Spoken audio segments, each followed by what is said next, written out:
Hello, my name is Shelley Smith. I'm the proud owner of Premier Rapport. Today I wanted to talk to you about my system that I get questions about and more so around the intrigue and the clarity. So what you're looking at here on the screen is my entire system. Inside of each of these pieces wrap around what I call the ACC system, which is analyze, curate, and create. At the core of what it means to have a framework around the anatomy of workplace culture, your workplace culture. Inside of that is the empathy mapping perspective, as well as the impact leadership model itself. Each of these pieces create a holistic view and a holistic system, because after all, the process is very systematic about when to do, what to do, how to do, who you should include, when you should include them, and how you continually reframe, repurpose for your particular culture that you're trying to create or to put boundaries around this. Always at the core, though, is, as you see here, the analyze, curate, and create piece. The method that happens inside of that is a process around the impact leadership model, which is around the intentionality that you're trying to have with your culture. And here I want to preference, when I'm talking the culture, I'm talking about the environment and the climate, which is separate from the culture itself. So one is the internal, the think and the feel, as well as the external piece, and again, the climate that's happening, versus the culture, which is the bigger scope that you're trying to put a boundary around and to have expectations around what is and what is not acceptable behavior, as well as outcomes. So first establishing where you are versus where you want to go, and then crafting and creating what makes sense for your team, for your organization, for your particular affiliate, for your particular location inside of that, is what continues to grow to better understand which is the measurements that you need to have in place in order to clarify what the expectations are, as well as the performance piece.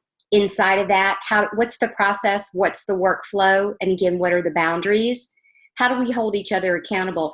You can't hold someone accountable with comfort, ease, clarity, and to give forward feedback if you are not clear on what success is and what success is predicated on, what is it founded on inside of the culture itself, and then the collaborative moments that need to happen at all times. You know, even though you might have a behavioral preference to be more of a lone wolf and a visionary and innovation, everybody has to have something that's collaborative inside of it, whether you're a two-man shop or a multi-$1,000 shop with multiple locations.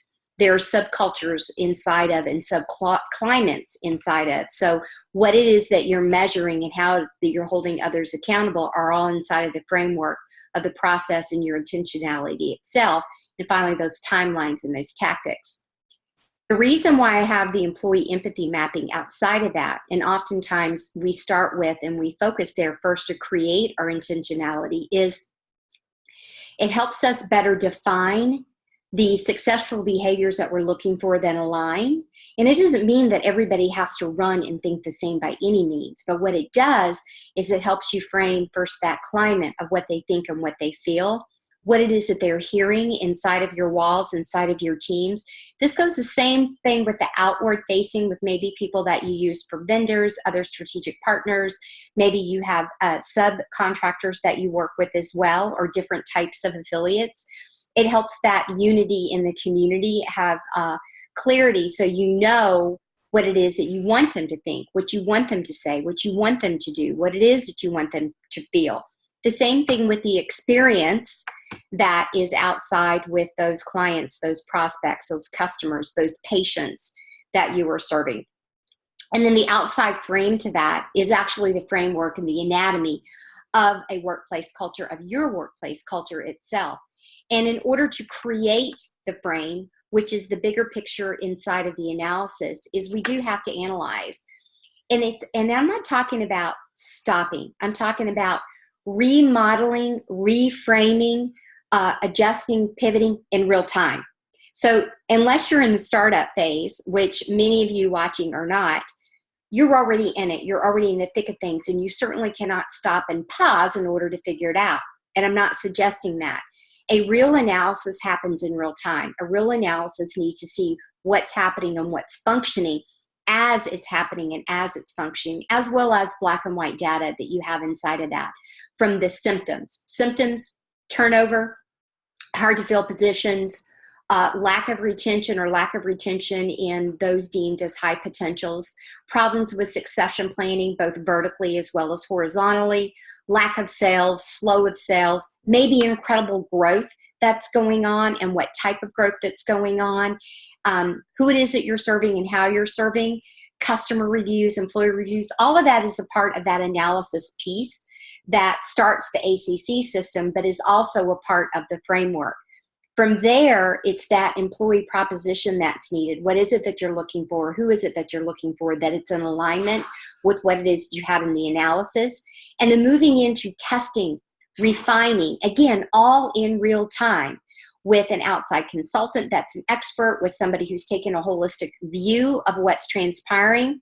And then from there, you're able to assign and properly communicate inside of that framework, as well as, you can tell I'm recording this in real-time live, right? As well as, again, the measurements and the reports that you're looking at. So this is a view of the entire system.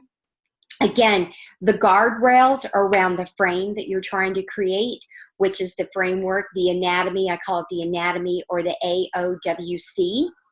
And then from there, it's the employee empathy mapping. What do they think, feel, say, do? So the EEM is what I have it deemed. I love, acronyms.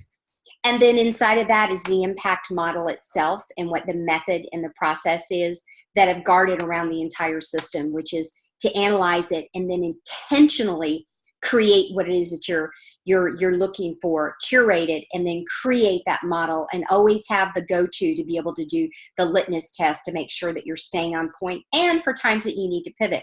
I want to note, this does not mean that everybody comes in with the same robotic mode. Everybody thinks the same, acts the same, does the same. It's all predicated on what does your culture need? What does your framework need? What do your employees need?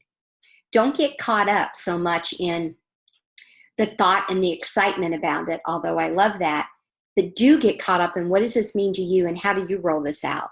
How do you take these segments? How do you make them come alive? What is it that you're doing intentionally? What is inside of your list every day, inside of your own day timer, inside of your own task, and those of your team members, in order to protect the anatomy of the workplace culture? Don't get frozen in that you can't call it the culture, because at the end of the day, it is the culture that is thrusting you or stopping you or keeping you frozen in the moment of status quo versus seeing what else is out there. Again, my name is Shelly Smith. I am the founder of Premier Rapport.